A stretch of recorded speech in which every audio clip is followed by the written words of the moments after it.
नमस्कार, मैं रविश कुमार। नौकरियां कहां हैं? धीरे धीरे जब नौकरी का सवाल बड़ा हो रहा था, ऐसे आंकड़े आ रहे थे कि पिछले एक साल में शहरों और गांवों में 1 करोड़ से ज़्यादा लोगों की नौकरियां चली गई हैं। मोदी सरकार ने 10% आरक्षण देने का फैसला कर लिया है। बल्कि संसद के शीतकालीन सत्र के आखिरी दिन यानी 8 जनवरी को आखिरी दिनों में संविधान संशोधन विधेयक भी पेश किया जाएगा। सुप्रीम कोर्ट के फैसले के कारण 50% से अधिक आरक्षण नहीं दिया जा सकता है। इस कारण संविधान संशोधन बिल लाया जा रहा है। मीडिया में खबरें चल रही हैं कि 10% गरीब सवर्णों को आरक्षण देने का फैसला हुआ है, मगर सामाजिक न्याय राज्य मंत्री विजय सापला ने कहा है कि इस 10% में आर्थिक रूप से कमजोर तबकों को आरक्षण दिया गया है, जिसमें ब्राह्मण भी हैं, बनिया भी हैं, मुस्लिम भी हैं और ईसाई भी हैं। आप उन्हें सुन लीजिए, वो क्या कह रहे हैं। एक बहुत ही महत्वपूर्ण और ऐतिहासिक फैसला आज माननीय प्रधानमंत्री के नेतृत्व में आज कैबिनेट की बैठक में लिया गया कि बहुत समय से एक मांग भी थी कि जनरल वर्ग में भी एक बहुत बड़ा वर्ग ऐसा है जो आर्थिक तौर पर पिछड़ा हुआ है और उनको भी आरक्षण की ज़रूरत है। और ऐसे वर्ग जो 8 लाख से कम की आय हो और जिनके पास खेती हर भूमि जो है वो 5 एकड़ से कम हो, ऐसे लोगों को इसमें शामिल किया गया। और इस आरक्षण में शिक्षा व नौकरियों के लिए उनके लिए 10% का प्रावधान रखा है।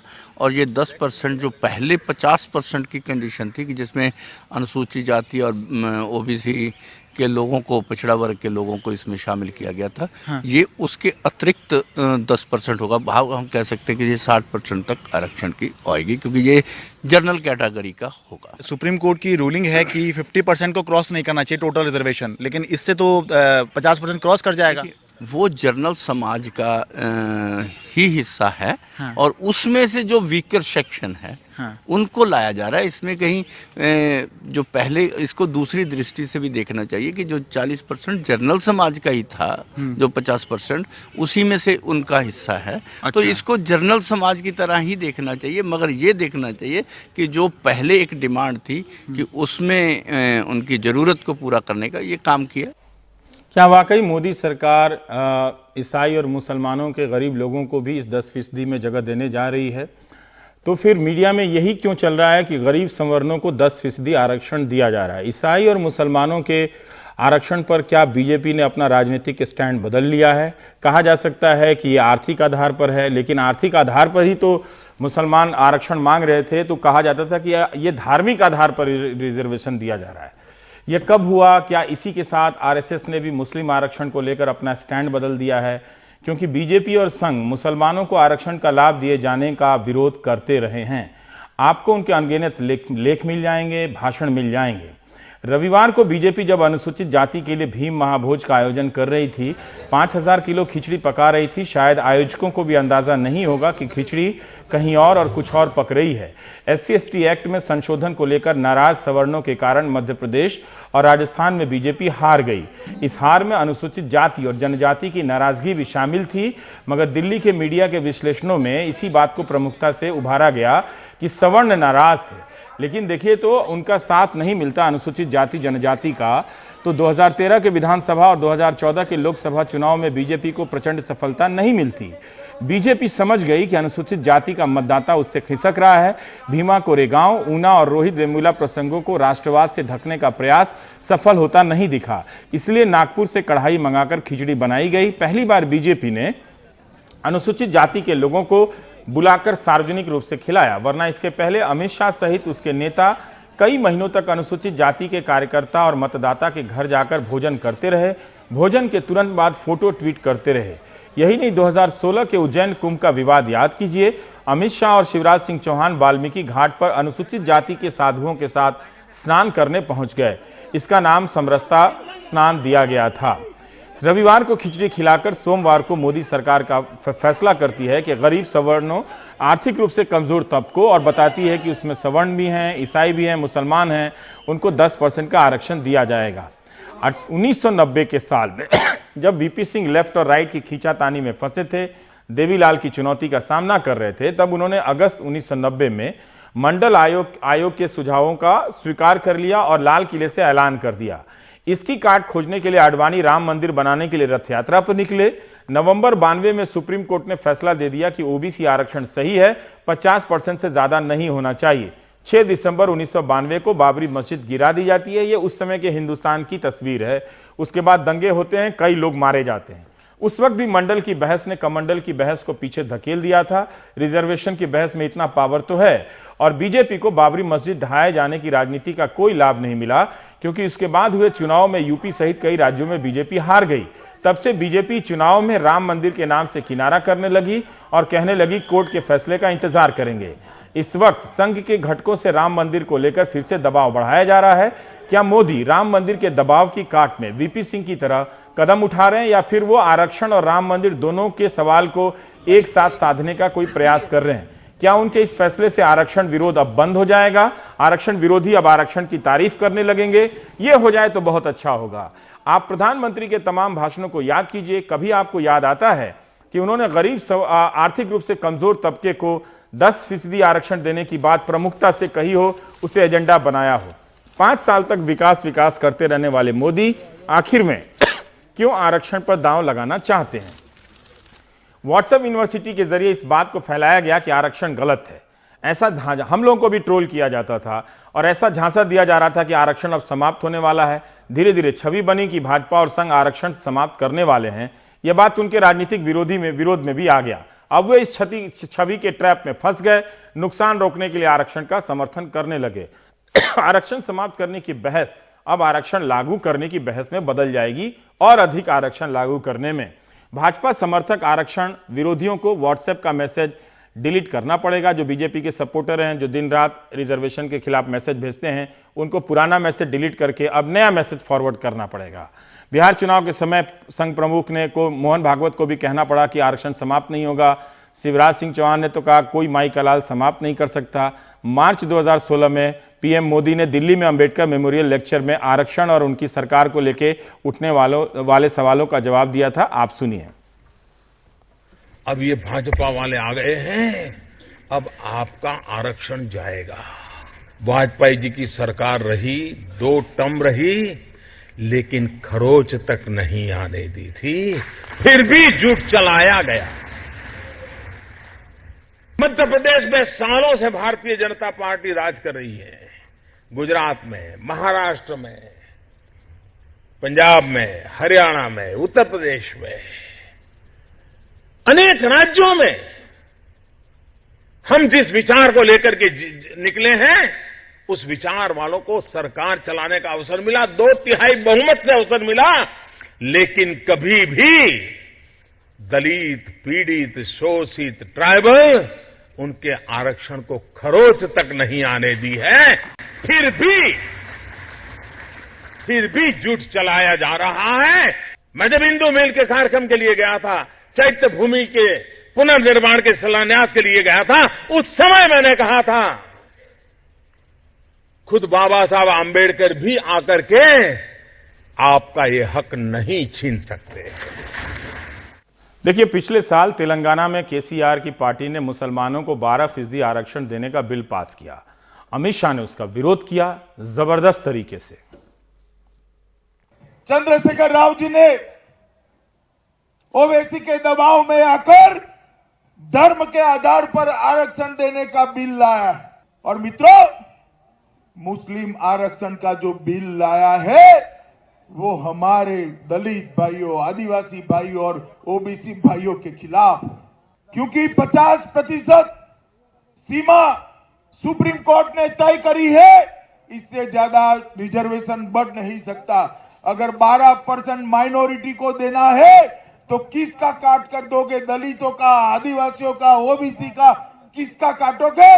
वो केसीआर ने तेलंगाना की जनता को बताना चाहिए। ये नवंबर 2018 है। अमित शाह साफ साफ कह रहे हैं कि 50% से आरक्षण नहीं दिया जा सकता, उससे ज्यादा।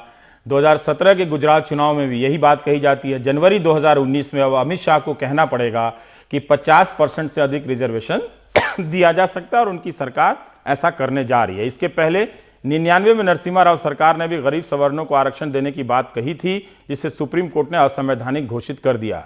गुजरात में आर्थिक रूप से कमजोर तबके को 10% आरक्षण दिया गया। वो पाटीदार आंदोलन के बाद जनवरी 2018 में हाईकोर्ट ने इसे असंवैधानिक बताकर रिजेक्ट कर दिया। हरियाणा में जाट भी मांग रहे हैं तो उन्हें क्यों नहीं दिया गया? बीजेपी ने यूपी चुनाव में वादा किया था कि 27% ओबीसी आरक्षण में एमबीसी के लिए अलग कुछ बनाएंगे। इसके लिए कमेटी बनी जिसने दिसंबर 2018 में रिपोर्ट दी। मीडिया रिपोर्ट के हिसाब से बता रहा हूं कि ओबीसी कोटा के भीतर 7% आरक्षण यादव और कुर्मी के लिए होगा और बाकी आरक्षण मोस्ट बैकवर्ड कास्ट के लिए दिया जाएगा। लेकिन इसके बारे में भी राष्ट्रीय पिछड़ा आयोग ने एक आरटीआई के जवाब में कहा था कि इस तरह की कैटेगरी आप नहीं बना सकते इसमें। उस रिपोर्ट का क्या हुआ जो यूपी सरकार ने पास किया था? उस वादे का क्या हुआ जो बीजेपी ने यूपी में कहा कि प्राइवेट सेक्टर में रिजर्वेशन देंगे? तो जहां तहां से कई तरह की बातें हैं। हम एक बार फिर से आपको सामाजिक न्याय राज्य मंत्री विजय सापला का यह बयान सुनाना चाहते हैं, जिसमें वो स्पष्ट कर रहे हैं कि जनरल कैटेगरी में ईसाई और मुसलमान भी हैं। इसमें सभी स्वर्ण समाज, चाहे वो ब्राह्मण, बनिया और इसके अलावा हम कह सकते हैं क्रिश्चियन समाज और मुस्लिम समाज भी इसी क्षेत्र में आएगा। और जो आर्थिक तौर पर ये पिछड़ा होगा, और जैसे मैंने पहले बताया कि जिसकी आय 8 लाख से सालाना कम होगी और जिसके पास 5 एकड़ से कम भूमि होगी खेती के लिए, वो सभी वर्ग आएगा। इसमें सभी स्वर्ण समाज, चाहे वो ब्राह्मण, बनिया और इसके अलावा हम कह सकते हैं क्रिश्चियन समाज और मुस्लिम समाज भी इसी क्षेत्र में आएगा। और जो आर्थिक तौर पर ये पिछड़ा होगा, और जैसे मैंने पहले बताया कि जिसकी आय 8 लाख से सालाना कम होगी और जिसके पास 5 एकड़ से कम भूमि होगी खेती के लिए, वो सभी वर्ग आएगा।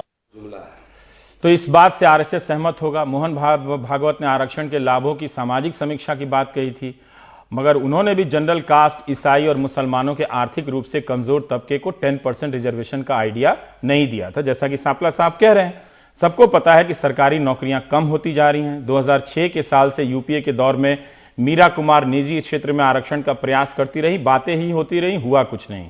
नवंबर 2017 में बिहार के मुख्यमंत्री नीतीश कुमार ने प्राइवेट सेक्टर में 50% आरक्षण की बात कही। उनकी सरकार ने एक फैसला भी किया कि जो भी प्राइवेट कंपनियां सरकारी पैसे को लेकर आउटसोर्सिंग का काम करेंगी, आरक्षण के प्रावधानों को लागू करना होगा। प्राइवेट सेक्टर के आरक्षण के सवाल को क्यों छोड़ दिया गया? अगर आरक्षण अच्छा है तो वहां भी लागू हो। नौकरियां सरकारी सेक्टर में कम है, ये आरक्षित वर्ग को भी नहीं मिल रही हैं और अनारक्षित वर्ग को भी नहीं मिल रही हैं। रोजगार मिलेंगे कब? 10 करोड़ रोजगार, 2 करोड़ रोजगार प्रति वर्ष की दर से पैदा होंगे कब? 24 लाख भारत सरकार के खाली पद भरेंगे कब? 2018 में जाने वाली 1 करोड़ 10 लाख नौकरियां, उनकी भरपाई होगी कब? नोटबंदी और गब्बर सिंह टैक्स से गए 2 करोड़ रोजगार का नुकसान भरेंगे कब? बगैर नौकरियों के नौकरियों में आरक्षण कहीं जुमला बनकर न रह जाए, इस बात के लिए भी आगाह करना हम अपनी जिम्मेवारी मानते हैं।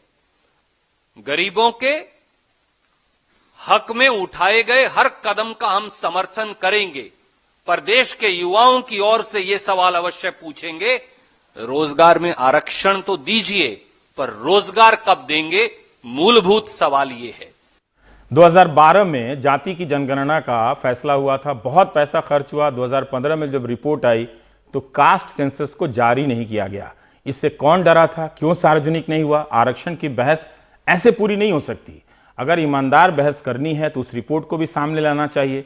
तब नीतीश कुमार ने सामने नहीं लाने के कारण मोदी सरकार की आलोचना की थी। शरद यादव ने तो निरंतर अभियान चलाया कि जाति की जनगणना की रिपोर्ट जारी की जाए। वे आज भी इसकी मांग करते हैं। आर्थिक स्थिति से अगर उसको ठीक करना था तो नरेंद्र मोदी जी को बोलते ना, भाई 15-15 लाख रुपए हर एक के खाते में डाल दीजिए, हर देश के हर लोगों को मिल जाता और 2 करोड़ नौजवानों को रोजगार दे देते। अगर आर्थिक स्थिति अगर सुधारनी होती तो। और जो जातीय जनगणना जो हुई है शैक्षणिक तौर पे, आपका आर्थिक तौर पे, जातीय तौर पे, वो जो है वो सामने रखना चाहिए था, जनगणना को सामने रखना चाहिए था। और जहां तक 85% जो लोग हैं उनको मात्र जो है आप देखिएगा कि कितना कम आरक्षण है। बल्कि बढ़ना उनका चाहिए था। और जिस प्रकार से जो 50% जो है वो उसका लाभ कौन उठा रहा है?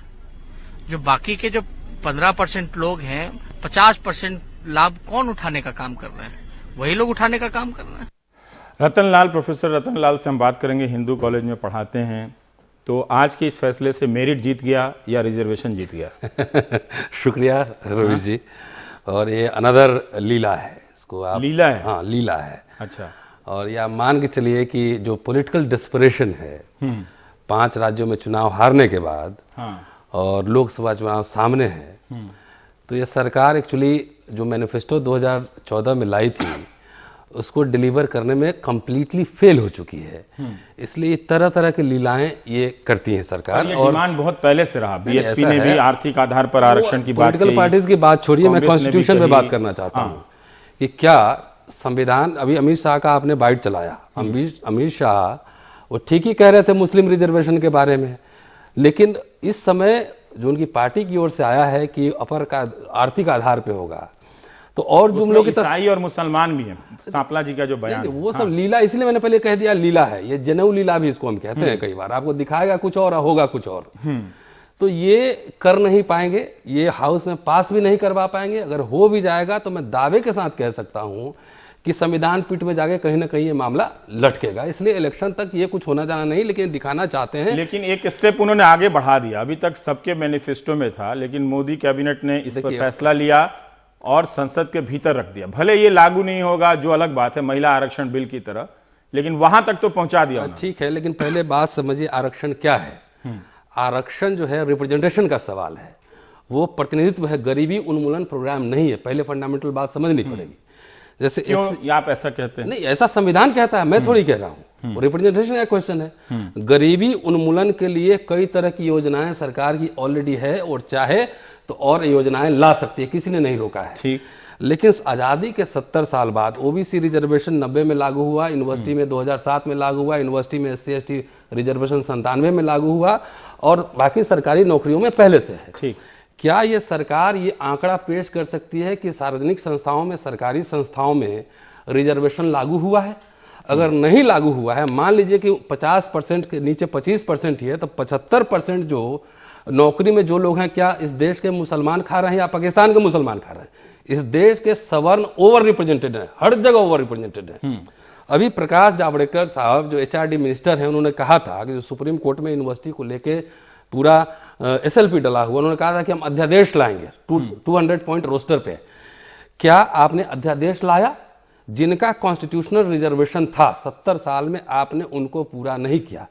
इस लीला को हम लोग समझते हैं। आप अपर कास्ट के लोग जिनको 10% रिजर्वेशन की बात करें, वो भी समझते हैं कि हो नहीं पाएगा और डिस्परेशन में है। पर उनके लिए भी तो एक राहत होगी। कई बार उनको लगता है कि अपर कास्ट को लगता है कि उनको रिजर्वेशन के कारण 15 लाख रुपए मिले मिले नहीं मिले ना, इस पे आते ये बात समझ रहे हैं बात। कि और 10% रिजर्वेशन मिलेगा तो उनको कुछ तो हुआ, वो भी रिजर्वेशन के ब्रैकेट में। मोडस ऑपरेंडी तो बता दें कैसे मिलेगा। संविधान का संशोधन वो करेंगे। ये तो दावा कर दीजिए, कह दीजिए कि हम संविधान बदलने वाले लोग हैं। आज रिजर्वेशन के नाम पे बदल रहे हैं, कल हिंदू राष्ट्र के नाम पे बदलेंगे। ये तो हम लोग बार बार कह रहे हैं कि इनकी संविधान में आस्था ही नहीं है। पर देखिए, कांग्रेस ने ये कहा कि नौकरी कहां है, लेकिन उन्होंने कहा कि इस तरह के प्रयासों का हम समर्थन करते हैं। कांग्रेस पार्टी को, चाहे तमाम पार्टी को बताना चाहिए कि रिजर्वेशन कहां पे। आप ही के टीवी रिपोर्ट में मैंने देखा है कि नौकरियां पिछले 4 साल में करोड़ों लाखों की संख्या में घटी है। जब सरकारी संस्थाओं घटी नहीं है, वो जो है वो मिलती नहीं है, मिलती नहीं है। हाँ। मैं यूनिवर्सिटी में पढ़ाता हूं और 6000 दिल्ली यूनिवर्सिटी में एडहॉक टीचर्स हैं। सही से अपॉइंटमेंट हो तो 3000 SC/ST OBC भी आएंगे, लेकिन सरकार के नाक के नीचे दिल्ली यूनिवर्सिटी में JNU में रिजर्वेशन की हत्या की जा रही है, उसकी धज्जियां उड़ाई जा रही है। तो क्या ये बात हम लोग समझ नहीं रहे? और रिजर्वेशन कहां? दिल्ली यूनिवर्सिटी JNU को बर्बाद करके प्राइवेट यूनिवर्सिटीज बना रहे हैं चारों तरफ। तो आप पहले बताइए कि अगर आप ईमानदार होते, अगर सरकार ईमानदार होती, तो पहले बात करती कि प्राइवेट सेक्टर में रिजर्वेशन लाएंगे। अगर प्राइवेट सेक्टर में शुरू करते आप 10% एक SC/ST OBC छोड़ दीजिए, 10% आप अपर कास्ट को कल लाइए विधेयक कि हम प्राइवेट सेक्टर में रिजर्वेशन देंगे, उसके बाद बहस शुरू करते हैं। आप कुछ नहीं कर सकते हैं, मुझे पता है। आप ये कह रहे हैं कि यही जो कमजोर तबके का जो आपने प्ली लिया है, आप अगर ये इतना अच्छा है तो आप इसी का प्राइवेट सेक्टर में करिए लाइए ना, इन्हीं को दे दीजिए। हाँ, इन्हीं को दीजिए ना। हाँ। SC ST OBC को छोड़ दीजिए, क्योंकि हम सरकारी में रहने दीजिए, इनको प्राइवेट सेक्टर में लाके देखते हैं कि देते हैं कि नहीं को हम देते लोग भली बात ही जानते हैं कि ये जो है कैपिटलिस्ट पूंजीपति और जनों की सरकार है ये। इसमें SC ST OBC जितने इनके मिनिस्टर और MP हैं और SC ST उदित राज ने सपोर्ट किया है वैसे इस फैसले का। ऐसा है, तनखैया लोग हैं लोग, तनखैया लोग हैं। प्राइवेट सेक्टर में रिजर्वेशन का मसला इतने दिन से है, संविधान की भावना थी जो समता, बंधुता, न्याय, स्वतंत्रता, तो क्या आप आंकड़ा आ रहा है कि 1922 में जो गरीबी थी उससे ज्यादा गरीबी बढ़ गई है लोगों की। तो आप जुमला मत देखिए, हमारे जैसे लोग जो थोड़ा बहुत पढ़ते लिखते हैं, समझते हैं, लोगों से बात करते हैं, ये पूरा सरासर ये धोखा दे रहे हैं, देश की जनता को धोखा दे रहे हैं। पर इसमें आपको नहीं लगता कि जैसे 8 लाख से 8 लाख मतलब जो 66,000 रुपया कमा रहा है उसके नीचे के लोग, हाँ, उसके ऊपर के लोग, ये क्रीमी लेयर का एक डेटा है ना? एक बार बताइए। तो उसके नीचे दे रहे हैं गरीब, उसको गरीब माना गया, हालांकि जो बीपीएल है, बीपीएल का गरीब अलग कैटेगरी है, लेकिन इस रिजर्वेशन के लिए गरीबी का एक अलग आर्थिक आधार बनाया गया है। अच्छा, ओबीसी के लिए कितना है आपने देखा है? ओबीसी के लिए जो क्रीमी लेयर का आंकड़ा है वो 8 लाख है।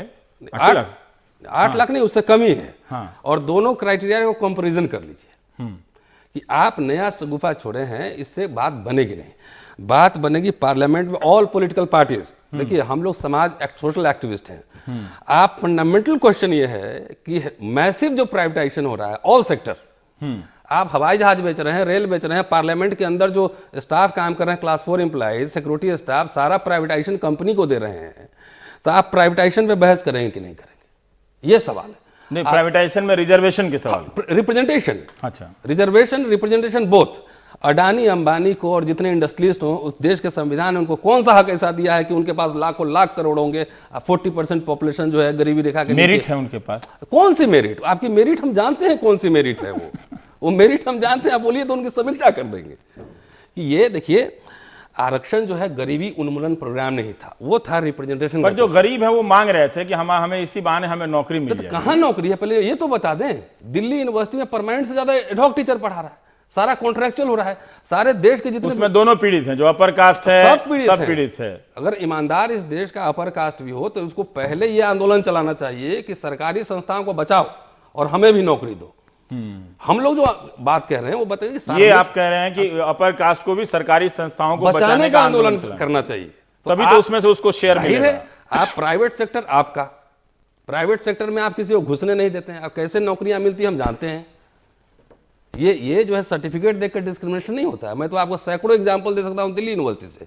टेक्स्ट बुक लिख के लोग प्रोफेसर बनते हैं। तो आपको लगता है कि ये इस राजनीति से, जैसे कई जगह ये कहा गया कि जो सवर्ण नाराज चल रहे थे SC ST एक्ट में जो संशोधन सरकार ने किया था, पर नाराज तो उसको लेके थे, लेकिन दवा ये दे दी गई, पर इससे कुछ असर पड़ेगा? कोई असर नहीं पड़ेगा। जो उनके पॉइंट ऑफ व्यू से सोचते हैं कि जिनको मिलना है, क्या उनको, आपको लगता है कि फायदा होगा? एकदम नहीं होगा। वो लोग जानते हैं कि ये लागू नहीं होने वाला है। सवाल आरक्षण जो है, ये समझ लीजिए कि अगर दिल में अगर आपको हो गया, सुराख हो गया है, तो ऊपर से बैंडेड चिपका रहे हैं। सवाल यह है कि दिल में जो सुराख है उसका इलाज कीजिए। गरीबी, समता, बंधुता, इसका इलाज कीजिए। एक आदमी के पास हजारों करोड़ नहीं रहेंगे, लाखों करोड़। कि आरक्षण जो है टेप की तरह है, बैंडेड की तरह है।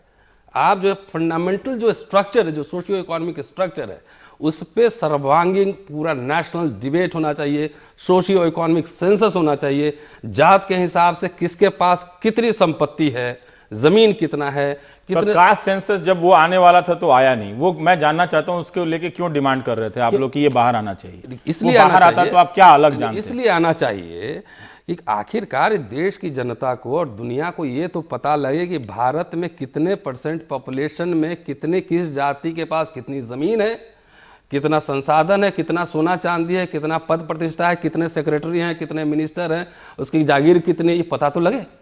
आप रिजर्वेशन SC ST को आपने जो है SC ST के उत्थान के लिए रिजर्वेशन एक छोटा सा पहलू था कि आपने रिप्रेजेंटेशन के लिए उनको दे दिया, लेकिन सोशल रेस्पेक्ट, डिग्निटी हम लोग तो लड़ रहे हैं। हम लोग जैसे लोग जो है, आप एक अगर SC ST बढ़िया कोट पहन के आ जाए तो वो दिमाग में खटकता है लोगों को। ये सवाल सिर्फ रिजर्वेशन का नहीं। शादी करने जाता है दूल्हा तो लोग उसको मारते हैं। अरे आप आइए भाई साहब, दिल्ली यूनिवर्सिटी में दिखाता हूं कितना मरोड़ होता है, पेट में, माथा में, दोनों जगह होता है। क्योंकि आप स्ट्रक्चरल आप समझना नहीं चाहते हैं, देखना नहीं चाहता है कि SC ST समाज का आदमी आगे कैसे मर्सिडीज में चल रहा है, कैसे अंग्रेजी बोल रहा है। तो वो कहेगा आर्थिक तरक्की हो गई तो हमें भी रिजर्वेशन मिलना चाहिए। ये राष्ट्रपति महोदय जो को मंदिर में घुसने से क्यों रोक देता है? वो तो राष्ट्रपति ही है। ये सवाल आर्थिक सवाल नहीं है, ये सवाल सामाजिक सोच का है, माइंडसेट का सवाल है, which we have to understand. ये साइकोलॉजिकल सवाल है, इसको समझना सांस्कृतिक सवाल पर है। राजनेता लोग तो नेतागिरी करेंगे ही। हर राजनीतिक दल राजनीति करता है, तो उन्होंने तो अपनी राजनीति की होगी, उनको अपना हक बनता है अपनी राजनीति करने का। तो ये जो 10% इसमें जो मुस्लिम कह रहे हैं और ईसाई कह रहे हैं, क्या जनरल, मैंने कई लोगों से पूछा तो उन्होंने कहा कि जनरल कैटेगरी की बात हो रही है तो जनरल कैटेगरी में सभी आ जाते हैं।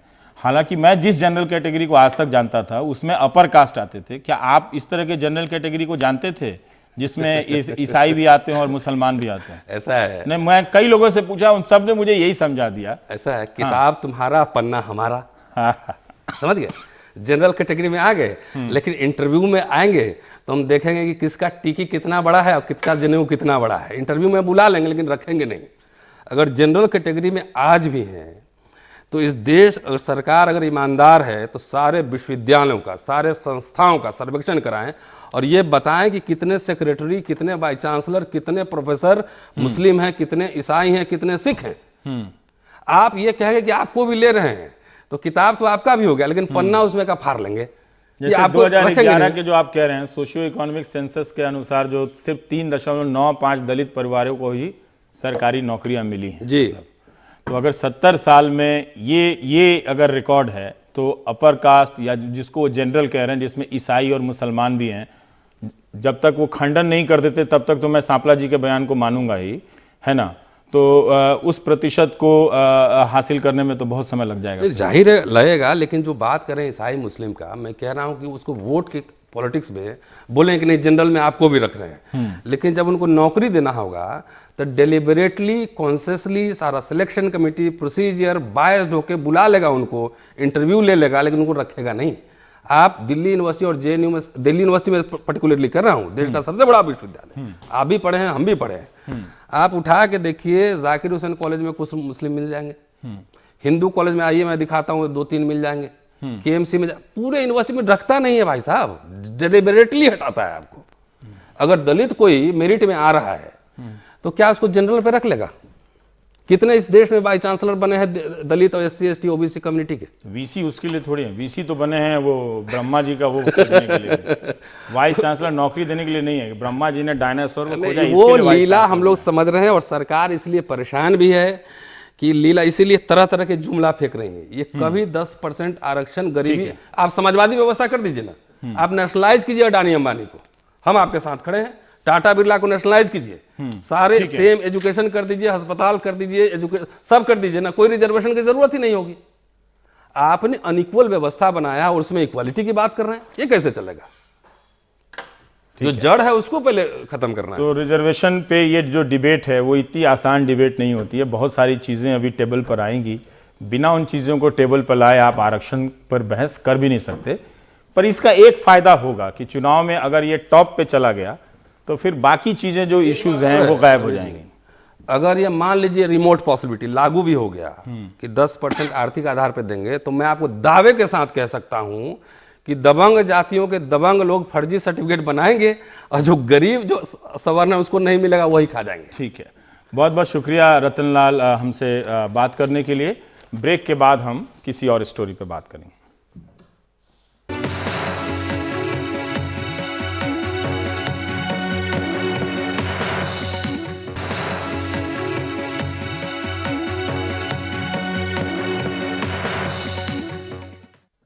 कांग्रेस अध्यक्ष राहुल गांधी और रक्षा मंत्री निर्मला सीतारमण के बीच हिंदुस्तान एरोनॉटिक्स लिमिटेड को लेकर युद्ध चल रहा है। राहुल चुनौती दे रहे हैं कि HAL को 1 लाख करोड़ का ठेका नहीं दिया गया है, निर्मला सीतारमण सबूत पेश कर दें। निर्मला सीतारमण कहती हैं कि राहुल झूठ बोल रहे हैं, सरकार ने 1 लाख करोड़ का ठेका दिया है। रक्षा मंत्री का यह बयान जमीन पर कितना सही साबित होता है, हमारे सहयोगी विष्णु सोम की इस रिपोर्ट में इसी की पड़ताल है, जिसमें यह भी सामने आया कि HAL को तनख्वाह देने के लाले पड़ गए हैं। इतिहास में पहली बार HAL को तनख्वाह और अन्य खर्चों के लिए 962 करोड़ रुपए उधार लेने पड़े हैं। ये नौबत क्यों आई वायुसेना अगर रफाल विमान मिले बगैर ही उसे 20,000 करोड़ का एडवांस पे कर सकती है, दे सकती है, तो एचएएल से विमान कल पुर्जे लेने के बावजूद उसका भुगतान क्यों नहीं किया गया? क्या हिंदुस्तान एरोनॉटिक्स लिमिटेड मुफ्त में विमान बना रहा है? रफाल लड़ाकू विमान सौदे को लेकर मोदी सरकार और कांग्रेस के बीच खींचतान में ये एक सवाल भी खड़ा हो गया। कांग्रेस अध्यक्ष राहुल गांधी ने आरोप लगाया कि सरकार स्वदेशी कंपनी हिंदुस्तान एरोनॉटिक्स लिमिटेड की कीमत पर विदेशी कंपनियों से सौदे कर रही है। निर्मला सीतारमण जी ने कहा कि हम एचएएल की मदद कर रहे हैं। छोटा सा सवाल, डैसॉल्ट कंपनी ने एक भी हवाई जहाज डिलीवर नहीं किया है, आज तक एक हवाई जहाज नहीं आया है। डैसॉल्ट कंपनी को 20,000 करोड़ रुपए हिंदुस्तान की सरकार ने पेमेंट दे दिया है। एचएएल कंपनी हवाई जहाज डिलीवर कर गई है, हेलीकॉप्टर्स डिलीवर कर दिए हैं, और 15,700 करोड़ रुपए उनका पैसा आप उनको नहीं दे रहे हो, उनका ड्यू है। लेकिन राहुल गांधी का ये बयान सरकार को नागवार गुजरा। संसद में इस मुद्दे पर रक्षा मंत्री निर्मला सीतारमण ने विपक्ष पर मोर्चा खोल दिया। उन्होंने अपने उस पुराने बयान को सही बताया जिसमें कहा गया था कि हिंदुस्तान एरोनॉटिक्स लिमिटेड को कई कॉन्ट्रैक्ट दिए गए थे और अगर इन सब को मिलाया जाए तो ये 1 लाख करोड़ बनता है। निर्मला सीतारमण के मुताबिक 2014 से 2018 के बीच एचएएल को विमानों, हेलीकॉप्टरों और एयरक्राफ्ट इंजनों से जुड़े 26,570 करोड़ के कॉन्ट्रैक्ट्स दिए गए। इसके अलावा 73,000 करोड़ के कॉन्ट्रैक्ट्स और दिए जा रहे हैं, जिनमें तेजस लाइट कॉम्बैट एयरक्राफ्ट प्रोजेक्ट का 50,000 करोड़ का कॉन्ट्रैक्ट भी है।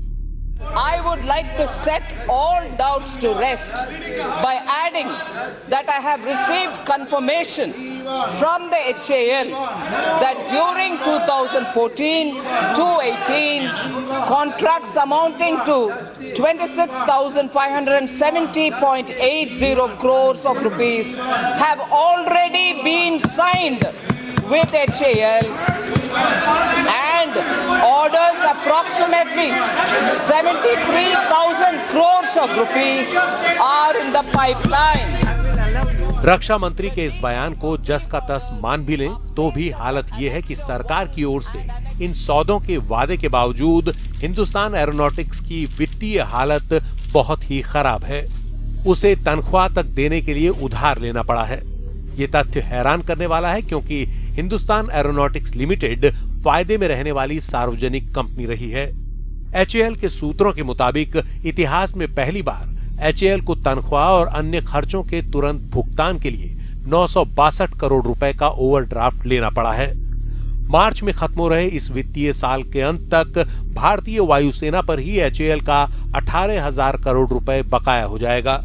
वायुसेना ने विमानों, इंजनों और हेलीकॉप्टरों की डिलीवरी तो ले ली है, लेकिन उसका पूरा भुगतान नहीं किया। यही नहीं, हिंदुस्तान एरोनॉटिक्स के इतिहास में पहली बार सरकार ने एचएएल से इक्विटी बाईबैक करने को कहा। 2015 और अब तक के बीच एचएएल ने सरकार को इसके एवज में 6,393 करोड़ रुपए चुकाए हैं, जबकि उसे अपने सबसे बड़े ग्राहक भारतीय वायुसेना से अपनी पेमेंट नहीं मिल रही। इस सब से हिंदुस्तान एरोनॉटिक्स को भारी नुकसान हुआ है। सरकार ने एचएएल को कितना पैसा वास्तव में चुकाया है, इसके आंकड़े एनडीटीवी को मिले हैं। मार्च 2017 के अंत तक सरकार ने 26,500 करोड़ रुपए के सौदे के मामलों में 9,000 करोड़ रुपए एचएएल को ट्रांसफर कर दिए थे। ये जानकारी खुद मंत्री ने संसद में दी है। आगे का पेमेंट सौदे की शर्तों के तहत किया जाएगा। पिछले 8 हफ्तों में भारतीय वायुसेना ने 2,000 करोड़ का पेमेंट किया है, लेकिन हिंदुस्तान एरोनॉटिक्स का उस पर 18,000 करोड़ रुपए का अब भी बकाया है। वायुसेना भुगतान करने की अच्छी हालत में नहीं है, जिसका नतीजा हिंदुस्तान एरोनॉटिक्स को भुगतना पड़ रहा है, जबकि उधर रफाल जैसी विदेशी कंपनियों को भुगतान हो रहा है। सूत्रों के मुताबिक इन विदेशी कंपनियों को अगर भुगतान में देरी हुई तो सरकार को सख्त वित्तीय पेनल्टी भरनी पड़ सकती है। विष्णु सोम की रिपोर्ट, एनडीटीवी इंडिया।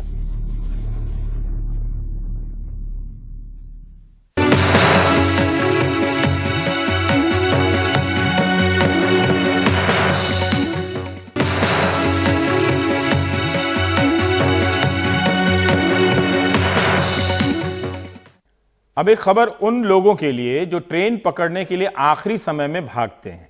उनके लिए जल्द ही दौड़ते भागते ट्रेन पकड़ना मुश्किल होने जा रहा है, क्योंकि एयरपोर्ट की तर्ज पर रेलवे स्टेशनों पर भी अब सुरक्षा घेरा कसने वाला है। देश भर के करीब 7000 स्टेशनों में से फिलहाल 202 स्टेशनों पर यह नई व्यवस्था लागू होने जा रही है। मगर आप तो पहले पहुंच जाएंगे, लेकिन ये तो चेक कीजिए कि आपकी गाड़ी समय से आती भी है या नहीं आती है, या फिर रेल सीरीज करनी पड़ेगी।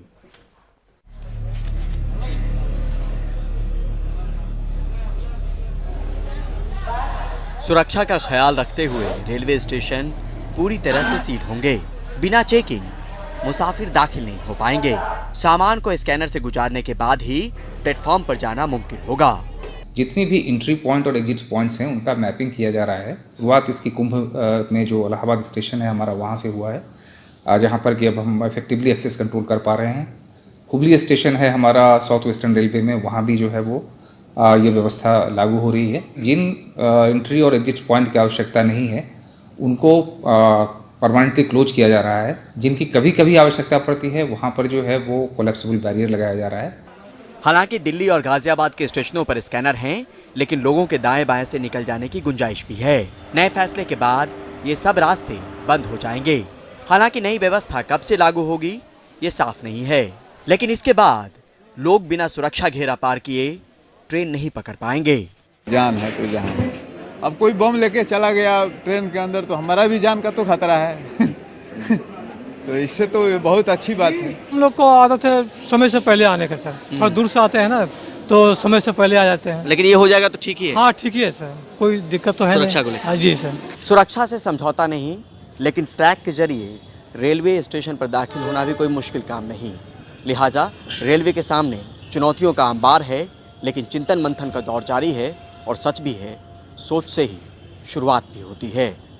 नई दिल्ली से परिमल कुमार, एनडीटीवी इंडिया।